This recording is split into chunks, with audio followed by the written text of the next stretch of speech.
Thank you, Toronto. Thank you, Canada.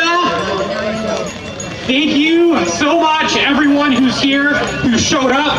A couple other speakers, and thank you especially to people who are recording, by the way. I want all of you to get in touch with me so I can see it and review how I did. Thank you. But thank you to everyone who showed up. Thank you, Amari, for running this, by the way. Please respect and appreciate people who put the work in, like Amari. I love you guys. A couple of the other speakers pointed out that the crowd is a little bit smaller than recent weeks, but you know what? That's fine. Because it's raining and we had a huge turnout a week ago, and this is actually a bigger crowd than they got a lot of the time last year, okay? Like, our movement is trending upwards. And you know what? The people who are here today, in this weather, after all this time, after those months, after 2 years, you guys are the best activists. You guys are the best protesters. You guys are the heart of this movement, okay? So we know that everyone here is serious. We know that everyone here is hardcore, okay? We're the soul of this, and we're going to keep fighting. And if every single person here keeps showing up, the crowd will get bigger and our message will get out, okay? Yes. Truth is contagious, energy is contagious, passion and love is contagious, and freedom is contagious. So we're all here, okay? We're all out here. You know who's not here? You know who's not in Toronto? You know who's not even in the country? Justin Trudeau. He's back in Europe again. Some people are complaining that he's more focused on Europe than Canada right now, but you know what, guys? I disagree with those people. Personally, I'm going to defend him for a change. Personally, I think Justin Trudeau should stay in Europe. You guys agree? You guys awesome?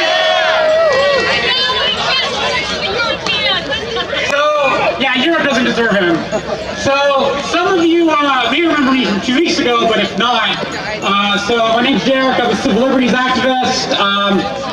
I studied poli-sci right here at U of T. We're technically on U of T property, actually. I talked about marching in the rain alone. I've marched alone in the rain, by the way. So we can march with 100 or 200 people in the rain. Okay? I talked about putting up posters. I talked about almost getting hit by a police car and all those brave things I did. Well, you know what? I might have jinxed myself when I did all that bragging. My ego, my hubris, I might have been punished for that 2 weeks ago. Because after that rally in March, it turned out that my speech tempted fate. I was on the subway on my way home with my flags, and someone started heckling me, okay? And I walked up to that guy, and we had a bit of an argument. It was relatively respectful. You know, he told me that I didn't have a mask on. He told me, you're spreading pathogens, you are a pathogen, blah, blah, blah.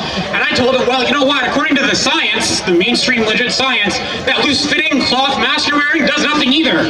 So, you know, maybe you should, you know, research before you virtue signal. And we talked a little bit, but this other person, as we were leaving the subway, shoved me from behind, because I guess he agreed with the other guy. And I shoved him back, and that guy started fucking wailing. Sorry, excuse my language, children. He started wailing on me, and I was so startled he got 5 or 6 punches in before I was able to restrain him. And I had to go to the hospital. And one of my teeth is still out of position here. And I had a huge bruise around my eyes. Last weekend I wore sunglasses, people couldn't see it. I had a huge bruise on my face. My fingers are still kind of sore, okay? I had to go to the hospital that night. And I want you guys to know something, I don't regret a single thing that I did 2 weeks ago. That was worth it. Yeah! And if I have to get punched in the face again tonight, I'll get punched in the face again tonight. Yeah! And I'm going to keep fighting no matter what, because I know what the stakes are. And you know what else, guys? You know what else that might surprise you? I'm willing to do all these things. I'm willing to almost get hit by a police car and march in the rain or get punched or whatever, despite the fact I happen to be fully vaccinated. And right now, there's actually not that many restrictions on me, technically. But you know what? You know why I'm fighting anyway? Because I know what's actually at stake. All of this isn't about the vaccine. It's not really about the pandemic. And you could argue it wasn't from the beginning. It definitely isn't anymore, okay? I know what's actually at stake right now. What's at stake is our country's values, okay? Civil liberties, freedom of choice, consent. Liberals are talking about consent. I think we're fighting for all of those things, and I think we're fighting for the future of liberal democracy as we know it, okay? Wilfrid Laurier said Canada is free and freedom is its nationality. One of our most influential prime ministers said that, okay? That's what we're fighting for. We're fighting for freedom, and fighting for freedom means fighting for Canada, okay? You understand me? I'm gonna have my banner held up. So how do we do that? There's going to be a lot of people who tell you that we can't do that it's hopeless, okay? Cynics are going to tell us, the cynics among us will say that, but so will the people who oppose us. You know what? They're wrong. Because the provinces moved back all of their restrictions sooner than expected. The Emergencies Act was expected to last over a month.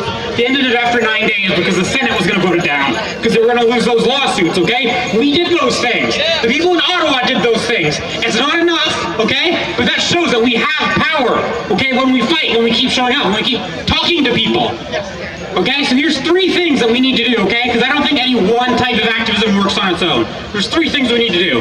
We need to persuade people, we need to protest like we're doing right now, and we need to lobby politicians. So we need to call our MPs and tell our MPs that we want the border mandates to end, that we want accountability for the police brutality in Ottawa. We want all those things. And we need to tell our MPPs and our city councillors the same thing, and tell them to demand the federal government that, okay? And I think that persuading people of those things is easier than a lot of you might think, because what we're fighting for isn't that complicated or weird or strange, okay? We're fighting for Canada's values. It's common sense, okay?